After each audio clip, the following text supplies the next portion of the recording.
Chapter 1. Boyhood and Youth.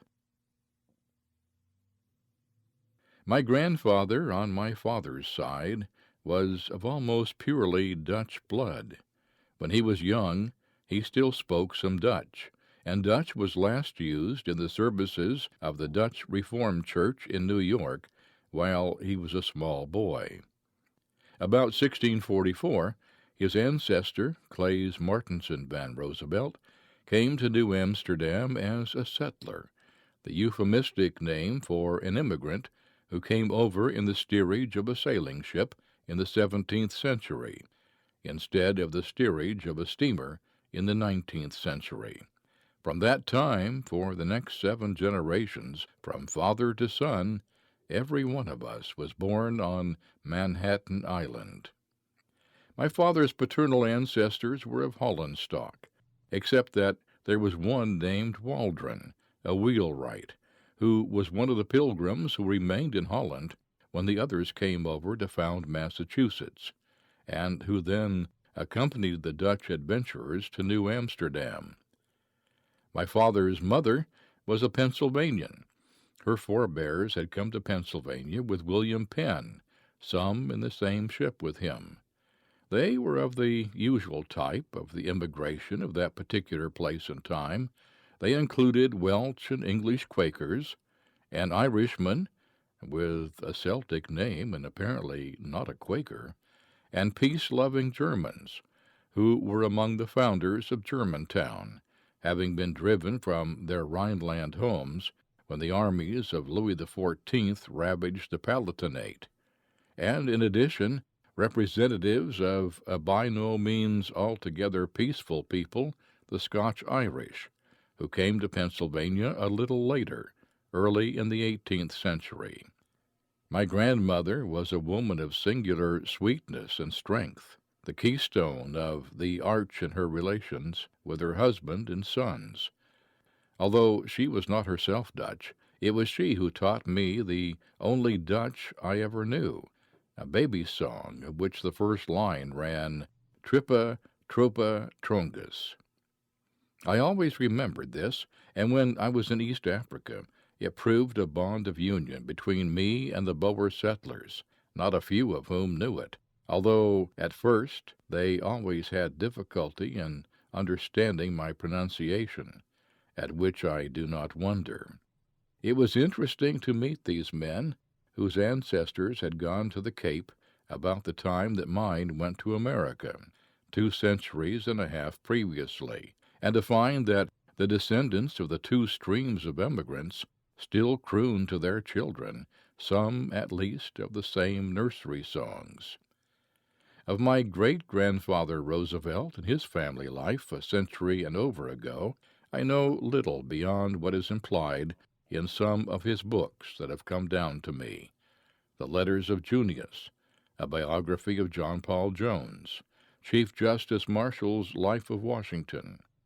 They seem to indicate that his library was less interesting than that of my wife's great-grandfather at the same time, which certainly included such volumes as the original Edinburgh Review, for we have them now on our own bookshelves. Of my grandfather Roosevelt, my most vivid childish reminiscence is not something I saw, but a tale that was told me concerning him. In his boyhood, Sunday was as dismal a day for small Calvinistic children of Dutch descent as if they had been of Puritan or Scotch Covenanting or French Huguenot descent. And I speak as one proud of his Holland, Huguenot, and Covenanting ancestors, and proud that the blood of the stark Puritan divine Jonathan Edwards flows in the veins of his children.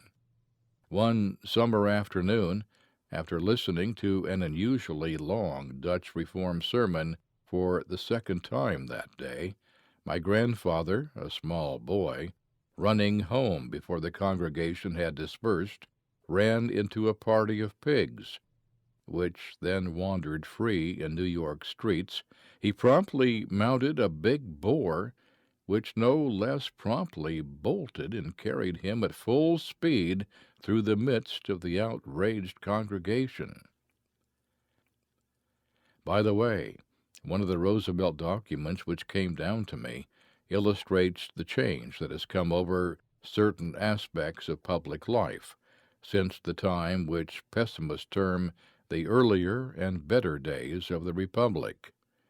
Old Isaac Roosevelt was a member of an auditing committee, which shortly after the close of the Revolution approved the following bill. Think of the governor of New York now submitting such a bill for such an entertainment of the French ambassador and the President of the United States.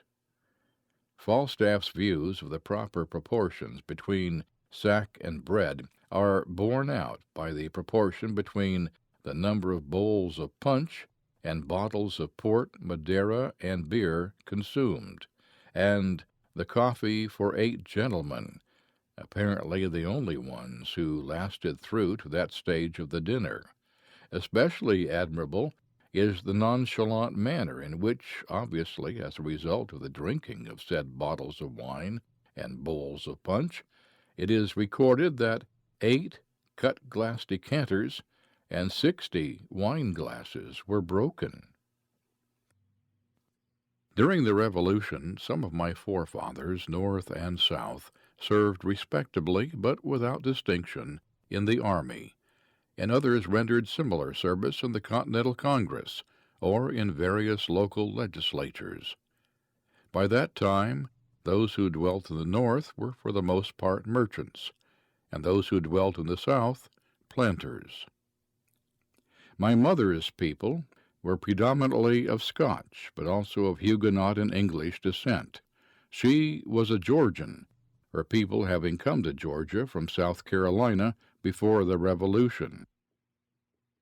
The original Bullock was a lad from near Glasgow, who came hither a couple of centuries ago, just as hundreds of thousands of needy, enterprising Scotchmen have gone to the 4 quarters of the globe in the intervening 200 years.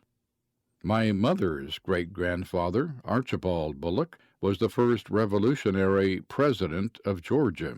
My grandfather, her father, spent the winters in Savannah and the summers at Roswell, in the Georgia uplands near Atlanta, finally making Roswell his permanent home. He used to travel thither with his family and their belongings in his own carriage, followed by a baggage wagon. I never saw Roswell until I was president, but my mother told me so much about the place that when I did see it, I felt as if I already knew every nook and corner of it, and as if it were haunted by the ghosts of all the men and women who had lived there. I do not mean merely my own family, I mean the slaves. My mother and her sister, my aunt, used to tell us children all kinds of stories about the slaves. One of the most fascinating referred to a very old darky called Bear Bob, because in the early days of settlement he had been partially scalped by a black bear. Then there was Mom Grace, who was for a time my mother's nurse, and whom I had supposed to be dead, but who greeted me when I did come to Roswell very respectable, and apparently with years of life before her.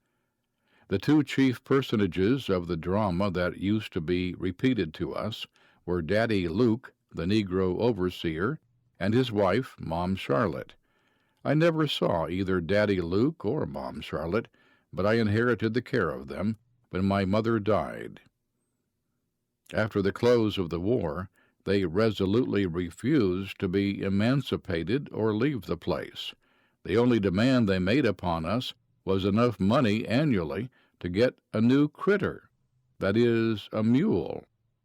With a certain lack of ingenuity, the mule was reported each Christmas as having passed away, or at least as having become so infirm as to necessitate a successor, a solemn fiction which neither deceived nor was intended to deceive, but which furnished a gauge for the size of the Christmas gift.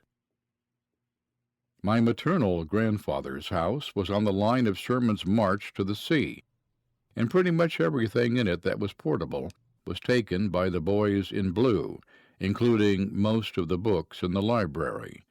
When I was president, the facts about my ancestry were published, and a former soldier in Sherman's army sent me back one of the books with my grandfather's name in it. It was a little copy of the poems of Mr. Gray, an 18th century edition printed in Glasgow. On October 27, 1858, I was born at number 28 East 20th Street, New York City, in the house in which we lived during the time that my two sisters and my brother and I were small children. It was furnished in the canonical taste of the New York which George William Curtis described in the Potiphar Papers. The black haircloth furniture in the dining room scratched the bare legs of the children when they sat on it. The middle room was a library, with tables, chairs, and bookcases of gloomy respectability. It was without windows, and so was available only at night. The front room, the parlor, seemed to us children to be a room of much splendor, but was open for general use only on Sunday evening, or on rare occasions when there were parties. The Sunday evening family gathering was the redeeming feature in a day which otherwise we children did not enjoy, chiefly because we were all of us made to wear clean clothes and keep neat. The ornaments of that parlor I remember now, including the gas chandelier, decorated with a great quantity of cut-glass prisms. These prisms struck me as possessing peculiar magnificence. One of them fell off one day, and I hastily grabbed it and stowed it away, passing several days of furtive delight in the treasure, a delight always alloyed with fear that I would be found out and convicted of larceny. There was a Swiss wood-carving representing a very big hunter on one side of an exceedingly small mountain, and a herd of chamois, disproportionately small for the hunter and large for the mountain, just across the ridge. This always fascinated us, but there was a small chamois kid for which we felt agonies, lest the hunter might come on it and kill it. There was also a Russian moujik, drawing a gilt sledge on a piece of malachite. Someone mentioned in my hearing that malachite was a valuable marble. This fixed in my mind that it was valuable exactly as diamonds are valuable.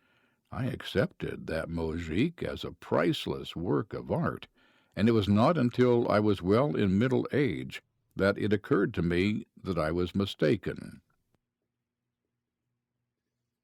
Now and then we children were taken round to our grandfather's house, a big house for the New York of those days, on the corner of 14th Street and Broadway, fronting Union Square. Inside there was a large hall running up to the roof. There was a tessellated black and white marble floor, and a circular staircase round the sides of the hall, from the top floor down. We children much admired both the tessellated floor and the circular staircase. I think we were right about the latter, but I am not so sure as to the tessellated floor. The summers we spent in the country, now at one place, now at another. We children, of course, loved the country beyond anything. We disliked the city. We were always wildly eager to get to the country when spring came, and very sad when, in the late fall, the family moved back to town. In the country we, of course, had all kinds of pets, cats, dogs, rabbits, a coon, and a sorrel Shetland pony named General Grant. When my younger sister first heard of the real General Grant, by the way, she was much struck by the coincidence that someone should have given him the same name as the pony. 30 years later, my own children had their pony Grant. In the country, we children ran barefoot much of the time, and the seasons went by in a round of uninterrupted and enthralling pleasures, supervising the haying and harvesting, picking apples, hunting frogs successfully and woodchucks unsuccessfully, gathering hickory nuts and chestnuts for sale to patient parents, building wigwams in the woods, and sometimes playing Indians in too realistic manner by staining ourselves, and incidentally our clothes, in liberal fashion with poke cherry juice. Thanksgiving was an appreciated festival, but in no way came up to Christmas. Christmas was an occasion of literally delirious joy. In the evening we hung up our stockings, or rather the biggest stockings we could borrow from the grown-ups, and before dawn we trooped in to open them while sitting on father's and mother's bed, and the bigger presents were arranged, those for each child on its own table in the drawing-room, the doors to which were thrown open after breakfast. I never knew anyone else have what seemed to me such attractive Christmases, and in the next generation I tried to reproduce them exactly for my own children. My father, Theodore Roosevelt, was the best man I ever knew. He combined strength and courage with gentleness, tenderness, and great unselfishness. He would not tolerate in us children selfishness or cruelty, idleness, cowardice, or untruthfulness. As we grew older, he made us understand that the same standard of clean living was demanded for the boys as for the girls, that what was wrong in a woman could not be right in a man. With great love and patience and the most understanding sympathy and consideration, he combined insistence on discipline. He never physically punished me but once, but he was the only man of whom I was ever really afraid. I do not mean that it was a wrong fear, for he was entirely just, and we children adored him. We used to wait in the library in the evening until we could hear his key rattling in the latch of the front hall, and then rush out to greet him, and we would troop into his room while he was dressing, to stay there as long as we were permitted, eagerly examining anything which came out of his pockets which could be regarded as an attractive novelty. Every child has fixed in his memory various details which strike it as of grave importance.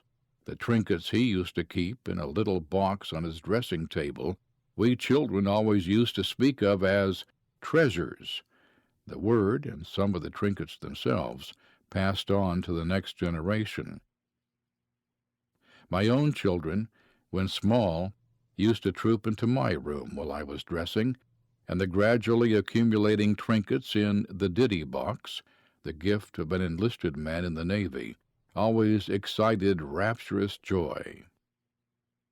On occasions of solemn festivity, each child would receive a trinket for his or her very own. My children, by the way, enjoyed one pleasure I do not remember enjoying myself. When I came back from riding, the child who brought the boot-jack would itself promptly get into the boots and clump up and down the room with delightful feeling of kinship with Jack of the 7 league strides. The punishing incident I have referred to happened when I was 4 years old. I bit my elder sister's arm. I do not remember biting her arm, but I do remember running down to the yard perfectly conscious that I had committed a crime. From the yard I went into the kitchen, got some dough from the cook, and crawled under the kitchen table. In a minute or two my father entered from the yard and asked where I was. The warm-hearted Irish cook had a characteristic contempt for informers, but although she said nothing, she compromised between informing and her conscience by casting a look under the table. My father immediately dropped on all fours and darted for me. I feebly heaved the dough at him, and having the advantage of him because I could stand up under the table, got a fair start for the stairs, but was caught halfway up them. The punishment that ensued fitted the crime, and I hope and believe that it did me good. I never knew anyone who got greater joy out of living than did my father, or anyone who more wholeheartedly performed every duty, and no one whom I have ever met approached his combination of enjoyment of life and performance of duty. He and my mother were given to a hospitality that at that time was associated more commonly with Southern than Northern households, and especially in their later years, when they had moved uptown in the neighborhood of Central Park, they kept a charming open house. My father worked hard at his business, for he died when he was 46, too early to have retired. He was interested in every social reform movement, and he did an immense amount of practical charitable work himself.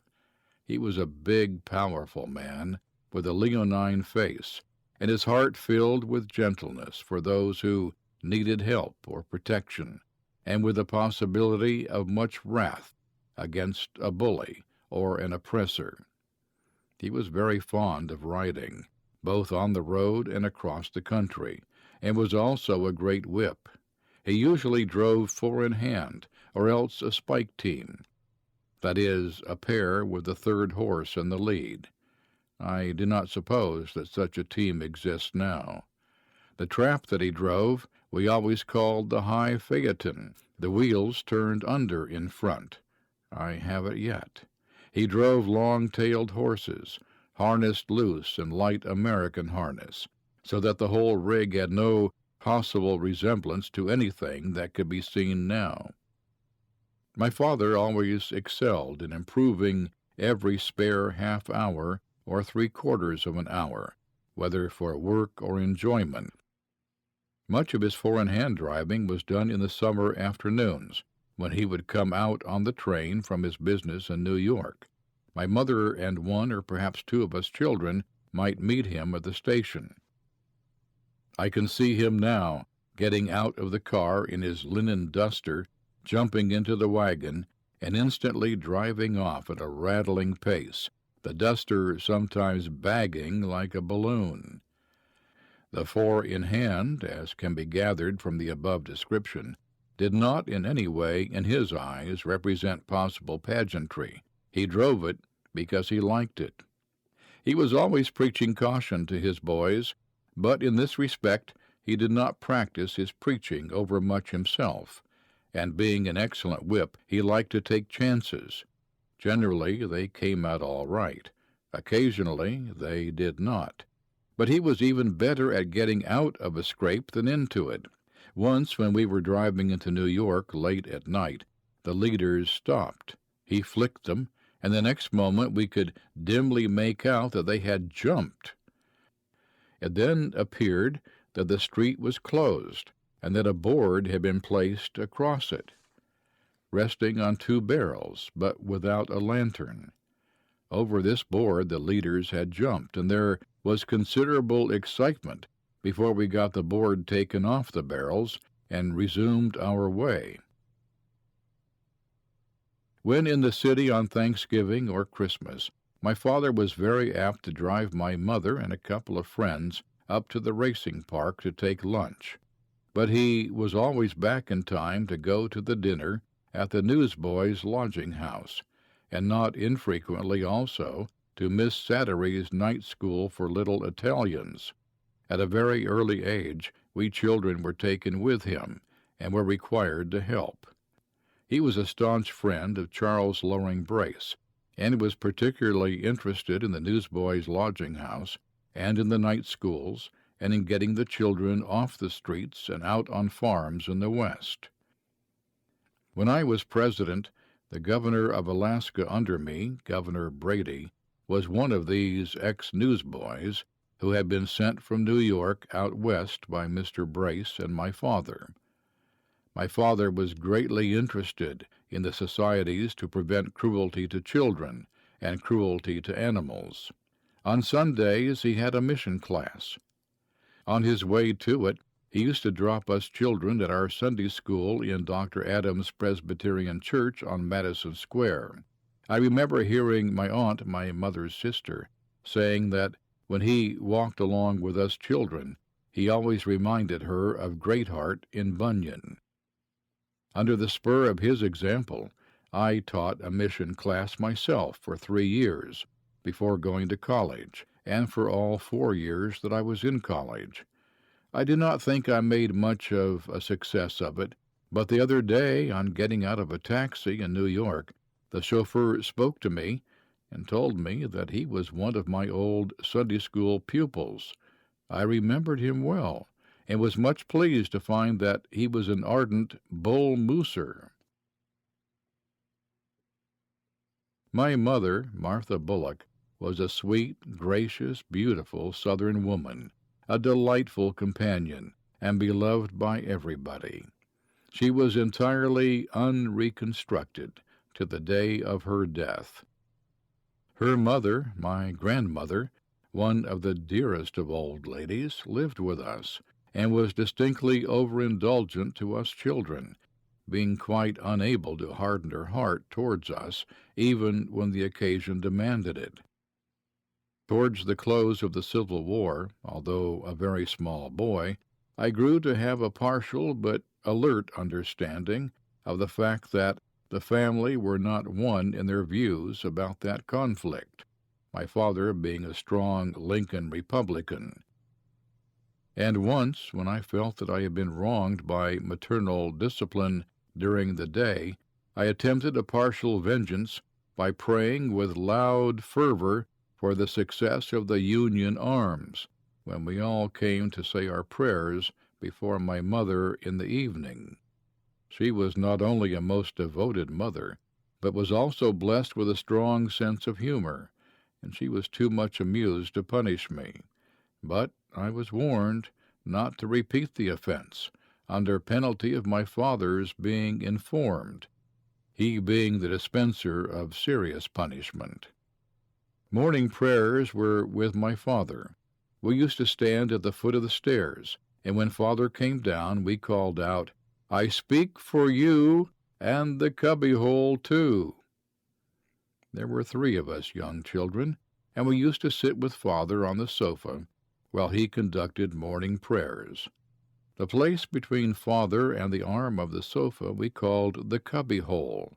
The child who got that place we regarded as especially favored, both in comfort and somehow or other in rank and title. The 2 who were left to sit on the much wider expanse of sofa on the other side of father were outsiders for the time being. My Aunt Anna, my mother's sister, lived with us. She was as devoted to us children as was my mother herself, and we were equally devoted to her in return. She taught us our lessons while we were little. She and my mother used to entertain us by the hour with tales of life on the Georgia plantations, of hunting fox, deer, and wildcat, of the long-tailed driving horses Boone and Crockett, and of the riding horses, one of which was named Buena Vista in a fit of patriotic exaltation during the Mexican War, and of the queer goings-on in the Negro quarters. She knew all the Brer Rabbit stories, and I was brought up on them. One of my uncles, Robert Roosevelt, was very much struck with them, and took them down from her dictation, publishing them in Harper's, where they fell flat. This was a good many years before a genius arose, who in Uncle Remus made the stories immortal. My mother's 2 brothers, James Dunwoody Bullock and Irvine Bullock, came to visit us shortly after the close of the war. Both came under assumed names, as they were among the Confederates who were at that time exempted from the amnesty. Uncle Jimmy Bullock was a dear old retired sea captain, utterly unable to get on in the worldly sense of that phrase, as valiant and simple and upright a soul as ever lived, a veritable Colonel Newcomb. He was an admiral in the Confederate Navy, and was the builder of the famous Confederate war vessel Alabama. My Uncle Irvine Bullock was a midshipman on the Alabama and fired the last gun discharged from her batteries in the fight with the Kearsarge. Both of these uncles lived in Liverpool after the war. My Uncle Jimmy Bullock was forgiving and just in reference to the Union forces, and could discuss all phases of the Civil War with entire fairness and generosity. But in English politics he promptly became a Tory of the most ultra-conservative school. Lincoln and Grant he could admire, but he would not listen to anything in favor of Mr. Gladstone. The only occasion on which I ever shook his faith in me were when I would venture meekly to suggest that some of the manifestly preposterous falsehoods about Mr. Gladstone could not be true. My uncle was one of the best men I have ever known, and when I have sometimes been tempted to wonder how good people can believe of me the unjust and impossible things they do believe, I have consoled myself by thinking of Uncle Jimmy Bullock's perfectly sincere conviction that Gladstone was a man of quite exceptional and nameless infamy in both public and private life. I was a sickly, delicate boy, suffered much from asthma, and frequently had to be taken away on trips to find a place where I could breathe. One of my memories is of my father walking up and down the room with me in his arms at night when I was a very small person, and of sitting up in bed gasping, with my father and mother trying to help me. I went very little to school. I never went to the public schools, as my own children later did, both at the Cove School at Oyster Bay and at the Ford School in Washington. For a few months I attended Professor McMullen's school in 20th Street, near the house where I was born, but most of the time I had tutors. As I have already said, my aunt taught me when I was small. At one time we had a French governess, a loved and valued Mamselle in the household. When I was 10 years old, I made my first journey to Europe. My birthday was spent in Cologne, and in order to give me a thoroughly party feeling, I remember that my mother put on full dress for my birthday dinner. I do not think I gained anything from this particular trip abroad. I cordially hated it, as did my younger brother and sister. Practically all the enjoyment we had was in exploring any ruins or mountains when we could get away from our elders, and in playing in the different hotels. Our one desire was to get back to America, and we regarded Europe with the most ignorant chauvinism and contempt. 4 years later, however, I made another journey to Europe, and was old enough to enjoy it thoroughly and profit by it. While still a small boy, I began to take an interest in natural history.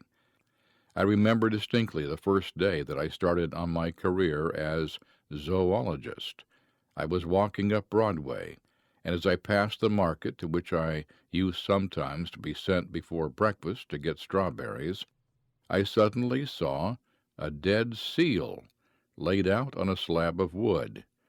That seal filled me with every possible feeling of romance and adventure. I asked where it was killed, and was informed in the harbor.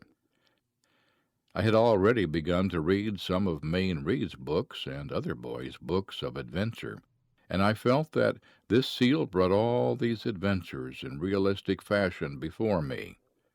As long as that seal remained there, I haunted the neighborhood of the market day after day. I measured it, and I recall that, not having a tape measure, I had to do my best to get its girth with a folding pocket foot rule, a difficult undertaking. I carefully made a record of the utterly useless measurements, and at once began to write a natural history of my own, on the strength of that seal. This and subsequent natural histories were written down in blank books in simplified spelling, wholly unpremeditated and unscientific. I had vague aspirations of, in some way or another, owning and preserving that seal, but they never got beyond the purely formless stage. I think, however, I did get the seal's skull, and with two of my cousins promptly started what we ambitiously called the Roosevelt Museum of Natural History. The collections were at first kept in my room, until a rebellion on the part of the chambermaid received the approval of the higher authorities of the household, and the collection was moved up to a kind of bookcase in the back hall upstairs. It was the ordinary small boy's collection of curios, quite incongruous and entirely valueless, except from the standpoint of the boy himself. My father and mother encouraged me warmly in this, as they always did in anything that could give me wholesome pleasure or help to develop me. The adventure of the seal and the novels of Mayne Reid together strengthened my instinctive interest in natural history. I was too young to understand much of Mayne Reid, excepting the adventure part and the natural history part. These enthralled me. But of course my reading was not wholly confined to natural history. There was very little effort made to compel me to read books, my father and mother having the good sense not to try to get me to read anything I did not like, unless it was in the way of study. I was given the chance to read books that they thought I ought to read, but if I did not like them, I was then given some other good book that I did like. There were certain books that were taboo. For instance, I was not allowed to read dime novels. I obtained some surreptitiously and did read them, but I do not think that the enjoyment compensated for the feeling of guilt. I was also forbidden to read the only one of Ouida's books which I wished to read, Under Two Flags. I did read it, nevertheless, with greedy and fierce hope of coming on something unhealthy, but as a matter of fact all the parts that might have seemed unhealthy to an older person made no impression on me whatever. I simply enjoyed in a rather confused way the general adventures. I think there ought to be children's books. I think that the child will like grown-up books also, and I do not believe a child's book is really good unless grown-ups get something out of it. For instance, there is a book I did not have when I was a child, because it was not written. It is Laura E. Richards' Nursery Rhymes. My own children love them dearly, and their mother and I love them almost equally. The delightfully light-hearted Man from New Mexico Who Lost His Grandmother Out in the Snow, The Adventures of the Owl, the Eel, and the Warming Pan, and the extraordinary genealogy of the kangaroo, whose father was a whale with a feather in his tail, who lived in the Greenland Sea, while his mother was a shark who kept very dark in the Gulf of Caribbee. As a small boy, I had Our Young Folks, which I then firmly believed to be the very best magazine in the world. A belief, I may add, which I have kept to this day unchanged, for I seriously doubt if any magazine for old or young has ever surpassed it. Both my wife and I have the bound volumes of Our Young Folks, which we preserved from our youth. I have tried to read again the Mayne Reid books, which I so dearly loved as a boy, only to find, alas, that it is impossible. But I really believe that I enjoy going over Our Young Folks now nearly as much as ever.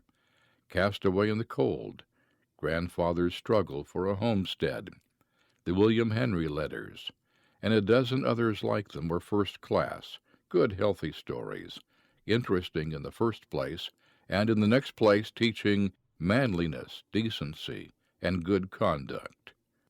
At the cost of being deemed effeminate, I will add that I greatly like the girls' stories, Pussy Willow, and A Summer in Leslie Goldthwaite's Life, just as I worshipped Little Men and Little Women and an old-fashioned girl.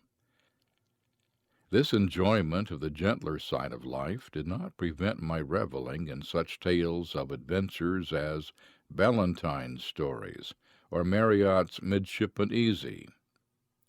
I suppose everybody has kinks in him, and even as a child there were books which I ought to have liked and did not. For instance, I never cared at all for the first part of Robinson Crusoe, and although it is unquestionably the best part, I do not care for it now. Whereas the second part, containing the adventures of Robinson Crusoe, with the wolves in the Pyrenees and out in the Far East, simply fascinated me. What I did like in the first part were the adventures before Crusoe finally reached his island, the fight with the Sally Rover, and the allusion to the strange beasts at night taking their improbable bath in the ocean. Thanks to being already an embryo zoologist, I disliked the Swiss Family Robinson because of the wholly impossible collection of animals met by that worthy family as they ambled inland from the wreck. Even in poetry, it was the relation of adventures that most appealed to me as a boy. At a pretty early age, I began to read certain books of poetry, notably Longfellow's poem, The Saga of King Olaf, which absorbed me. This introduced me to Scandinavian literature, and I have never lost my interest in and affection for it. Among my first books was a volume of a hopelessly unscientific kind by Mayne Reid about mammals, illustrated with pictures no more artistic than, but quite as thrilling as, those in a typical school geography. When my father found how deeply interested I was in this not very accurate volume, he gave me a little book by J.G. Wood, the English writer of popular books in natural history, and then a larger one of his called Homes Without Hands. Both of these were cherished possessions. They were studied eagerly, and they finally descended to my children. The Homes Without Hands, by the way, grew to have an added association in connection with a pedagogical failure on my part, in accordance with what I believed was some kind of modern theory of making education interesting and not letting it become a task. I endeavored to teach my eldest small boy one or two of his letters from the title page. As the letter H appeared in the title an unusual number of times, I selected that to begin on, my effort being to keep the small boy interested, not to let him realize that he was learning a lesson, and to convince him that he was merely having a good time. Whether it was the theory or my method of applying it that was defective, I do not know, but I certainly absolutely eradicated from his brain any ability to learn what H was, and long after he had learned all the other letters of the alphabet in the old-fashioned way, he proved wholly unable to remember H under any circumstances. Quite unknown to myself, I was, while a boy, under a hopeless disadvantage in studying nature. I was very nearsighted, so that the only things I could study were those I ran against or stumbled over. When I was about 13, I was allowed to take lessons in taxidermy from a Mr. Bell, a tall, clean-shaven, white-haired old gentleman, as straight as an Indian, who had been a companion of Audubon's. He had a musty little shop, somewhat on the order of Mr. Venus's shop in Our Mutual Friend, a little shop in which he had done very valuable work for science.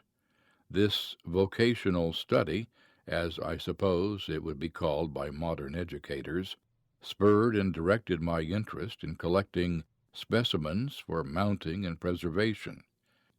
It was this summer that I got my first gun, and it puzzled me to find that my companions seemed to see things to shoot at which I could not see at all. One day they read aloud an advertisement in huge letters on a distant billboard, and I then realized that something was the matter, for not only was I unable to read the sign, but I could not even see the letters. I spoke of this to my father, and soon afterwards got my first pair of spectacles, which literally opened an entirely new world to me. I had no idea how beautiful the world was until I got those spectacles. I had been a clumsy and awkward little boy, and while much of my clumsiness and awkwardness was doubtless due to general characteristics, a good deal of it was due to the fact that I could not see, and yet was wholly ignorant that I was not seeing. The recollection of this experience gives me a keen sympathy with those who are trying in our public schools and elsewhere to remove the physical causes of deficiency in children, who are often unjustly blamed for being obstinate or unambitious or mentally stupid. This same summer, too, I obtained various new books on mammals and birds, including the publications of Spencer Baird, for instance, and made an industrious book study of the subject. I did not accomplish much in outdoor study, because I did not get spectacles until late in the fall, a short time before I started with the rest of the family for a second trip to Europe. We were living at Dobbs Ferry on the Hudson. My gun was a breech-loading, pin-fire double-barrel of French manufacture. It was an excellent gun for a clumsy and often absent-minded boy. There was no spring to open it, and if the mechanism became rusty, it could be opened with a brick without serious damage. When the cartridges stuck, they could be removed in the same fashion. If they were loaded, however, the result was not always happy, and I tattooed myself with partially unburned grains of powder more than once. When I was 14 years old in the winter of 72 and 73, I visited Europe for the second time, and this trip formed a really useful part of my education. We went to Egypt, journeyed up the Nile, traveled through the Holy Land and part of Syria, visited Greece and Constantinople, and then we children spent the summer in a German family in Dresden. My first real collecting as a student of natural history was done in Egypt during this journey. By this time, I had a good working knowledge of American bird life from the superficially scientific standpoint. I had no knowledge of the ornithology of Egypt, but I picked up in Cairo a book by an English clergyman, whose name I have now forgotten, who described a trip up the Nile, and in an appendix to his volume gave an account of his bird collection. I wish I could remember the name of the author now, for I owe that book very much. Without it, I should have been collecting entirely in the dark, whereas with its aid, I could generally find out what the birds were. My first knowledge of Latin was obtained by learning the scientific names of the birds and mammals, which I collected and classified by the aid of such books as this one. The birds I obtained up the Nile and in Palestine represented merely the usual boy's collection. Some years afterward I gave them, together with the other ornithological specimens I had gathered, to the Smithsonian Institution in Washington, and I think some of them also to the American Museum of Natural History in New York. I am told that the skins are to be found yet in both places and in other public collections. I doubt whether they have any original labels on them. With great pride, the directors of the Roosevelt Museum, consisting of myself and the two cousins aforesaid, had printed a set of Roosevelt Museum labels in pink ink, preliminary to what was regarded as my adventurous trip to Egypt. This bird collecting gave what was really the chief zest to my Nile journey. I was old enough and had read enough to enjoy the temples and the desert scenery and the general feeling of romance, but this in time would have palled if I had not also had the serious work of collecting and preparing my specimens. Doubtless the family had their moments of suffering, especially on one occasion when a well-meaning maid extracted from my taxidermist's outfit the old toothbrush with which I put on the skins the arsenical soap necessary for their preservation, partially washed it, and left it with the rest of my wash kit for my own personal use. I suppose that all growing boys tend to be grubby, but the ornithological small boy, or indeed the boy with the taste for natural history of any kind, is generally the very grubbiest of all. An added element in my case was the fact that while in Egypt I suddenly started to grow. As there were no tailors up the Nile, when I got back to Cairo I needed a new outfit. But there was one suit of clothes too good to throw away, which we kept for a change, and which was known as my Smike suit, because it left my wrists and ankles as bare as those of poor Smike himself. When we reached Dresden, we younger children were left to spend the summer in the house of Herr Minkwitz, a member of either the municipal or the Saxon government. I have forgotten which. It was hoped that in this way we would acquire some knowledge of the German language and literature. They were the very kindest family imaginable. I shall never forget the unwearied patience of the two daughters. The father and mother, and a shy, thin student cousin who was living in the flat, were no less kind.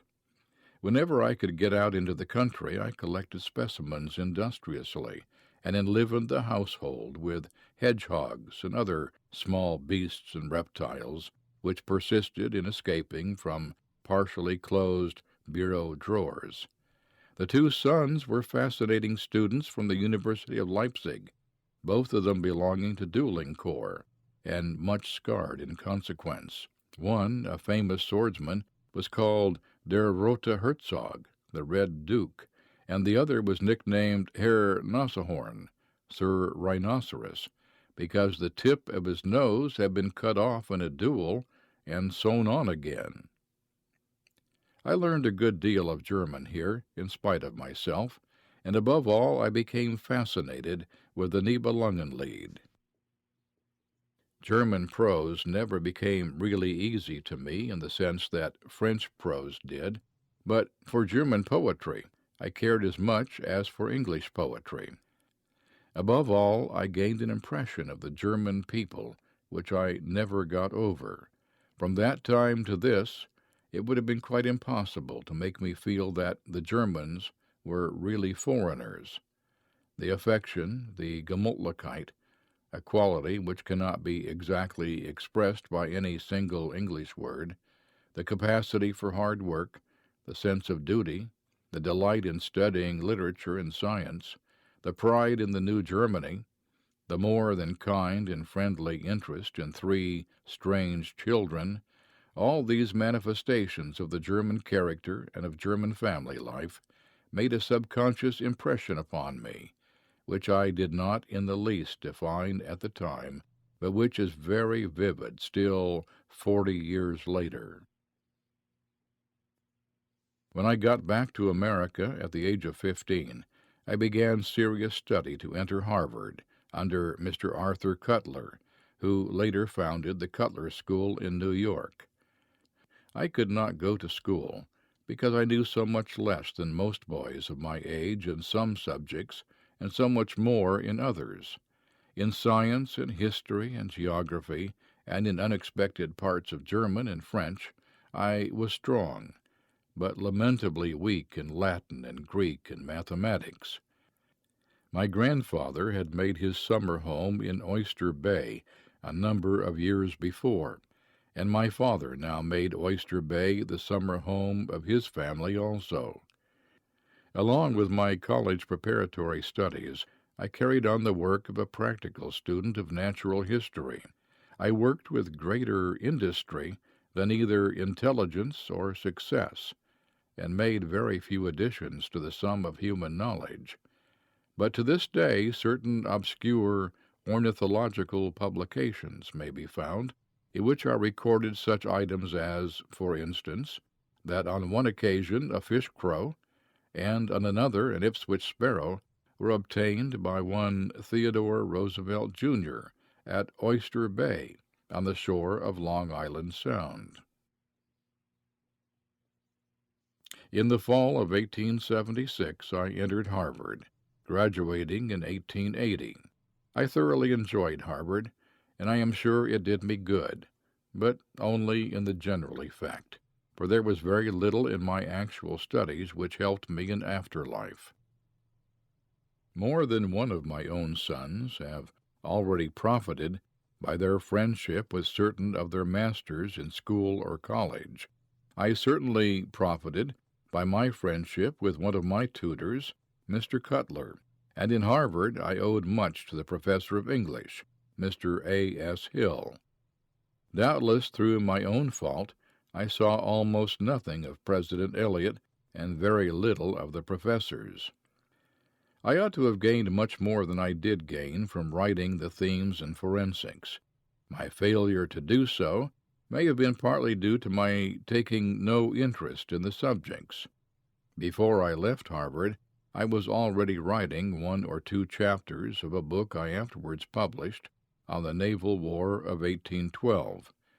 Those chapters were so dry that they would have made a dictionary seem light reading by comparison. Still, they represented purpose and serious interest on my part, not the perfunctory effort to do well enough to get a certain mark, and the corrections of them by a skilled older man would have impressed me and have commanded my respectful attention. But I was not sufficiently developed to make myself take an intelligent interest in some of the subjects assigned me, the character of the grockie, for instance. A very clever and studious lad would no doubt have done so, but I personally did not grow up to this particular subject until a good many years later. The frigate and sloop actions between the American and British sea tigers of 1812 were much more within my grasp. I worked drearily at the grockie because I had to, my conscientious and much to be pitied professor dragging me through the theme by main strength, with my feet firmly planted in dull and totally idea-proof resistance. I had at the time no idea of going into public life, and I never studied elocution or practiced debating. This was a loss to me in one way. In another way it was not. Personally, I have not the slightest sympathy with debating contests, in which each side is arbitrarily assigned a given proposition and told to maintain it without the least reference to whether those maintaining it believed in it or not. I know that under our system this is necessary for lawyers, but I emphatically disbelieve in it as regards general discussion of political, social, and industrial matters. What we need is to turn out of our colleges young men with ardent convictions on the side of the right, not young men who can make a good argument for either right or wrong as their interest bids them. The present method of carrying on debates on such subjects as our colonial policy, or the need of a navy, or the proper position of the courts in constitutional questions, encourages precisely the wrong attitude among those who take part in them. There is no effort to install sincerity and intensity of conviction. On the contrary, the net result is to make the contestants feel that their convictions have nothing to do with their arguments. I am sorry I did not study elocution in college, but I am exceedingly glad that I did not take part in the type of debate in which stress is laid, not upon getting a speaker to think rightly, but on getting him to talk glibly on the side to which he is assigned, without regard either to what his convictions are or what they ought to be. I was a reasonably good student in college, standing just within the first tenth of my class, if I remember rightly. although I am not sure whether this means the 10th of the whole number that entered, or of those that graduated. I was given a Phi Beta Kappa key. My chief interests were scientific. When I entered college, I was devoted to out-of-doors natural history, and my ambition was to be a scientific man of the Audubon, or Wilson, or Baird, or Coues type, a man like Hart Merriam, or Frank Chapman, or Hornaday today. My father had from the earliest days instilled into me the knowledge that I was to work and to make my own way in the world. I had always supposed that this meant that I must enter business, but in my freshman year, he died when I was a sophomore, he told me that if I wished to become a scientific man, I could do so. He explained that I must be sure that I really intensely desired to do scientific work, because if I went into it, I must make it a serious career, that he had made enough money to enable me to take up such a career and to do non-remunerative work of value if I intended to do the very best work there was in me, but that I must not dream of taking it up as a dilettante. He also gave me a piece of advice that I have always remembered, namely that if I was not going to earn money, I must even things up by not spending it. As he expressed it, I had to keep the fraction constant, and if I was not able to increase the numerator, then I must reduce the denominator. In other words, if I went into a scientific career, I must definitely abandon all thought of the enjoyment that could accompany a money-making career, and must find my pleasures elsewhere. After this conversation, I fully intended to make science my life work.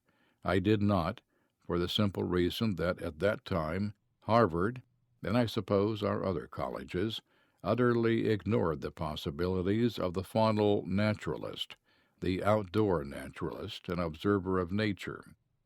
They treated biology as purely a science of the laboratory and the microscope, a science whose adherents were to spend their time in the study of minute forms of marine life, or else in section cutting and the study of the tissues of the higher organisms under the microscope.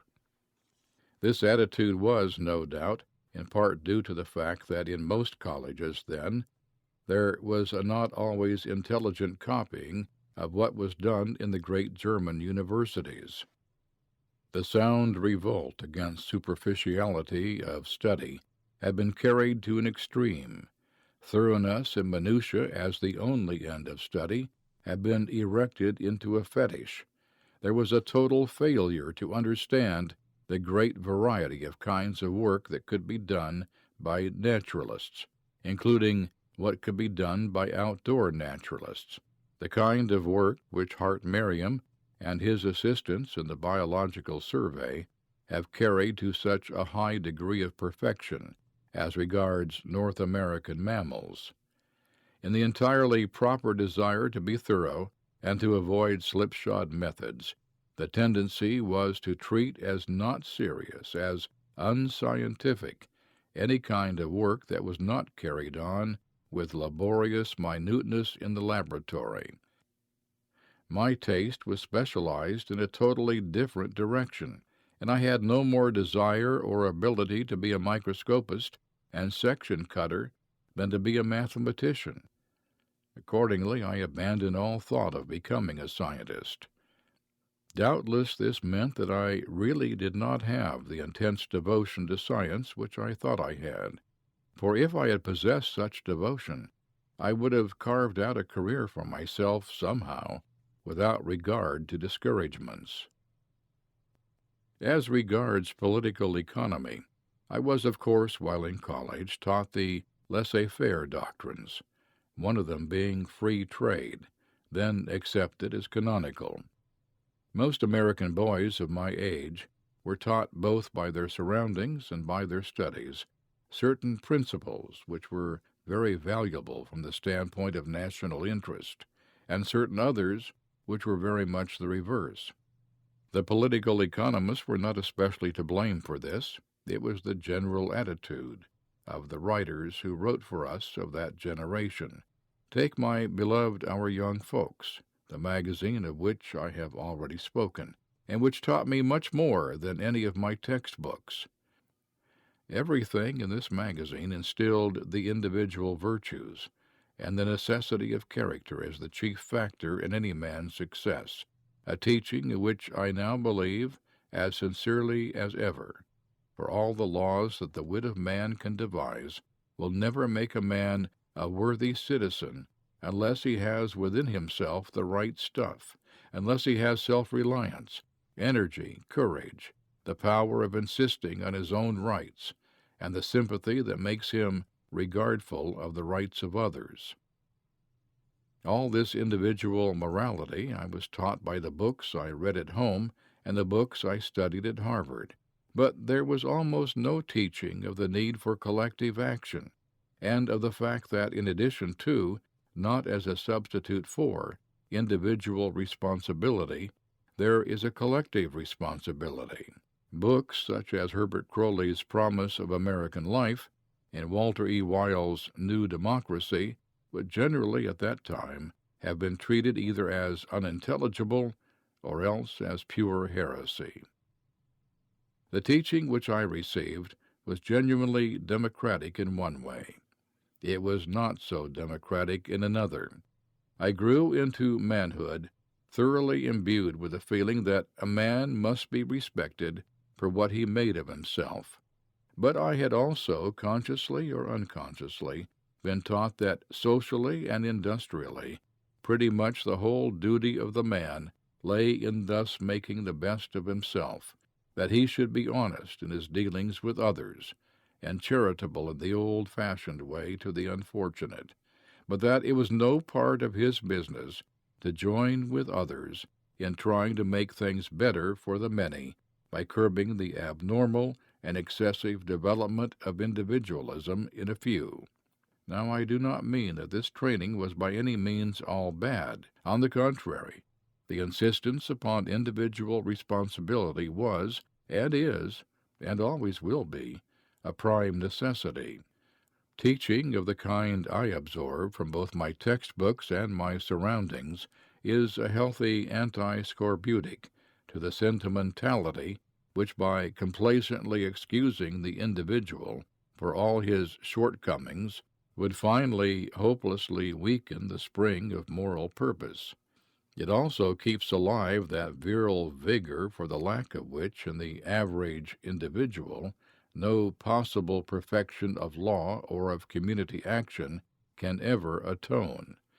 But such teaching, if not corrected by other teaching, means acquiescence in a riot of lawless business individualism, which would be quite as destructive to real civilization as the lawless military individualism of the Dark Ages. I left college and entered the big world, owing more than I can express to the training I had received, especially in my own home, but with much else also to learn if I were to become really fitted to do my part in the work that lay ahead for the generation of Americans to which I belonged.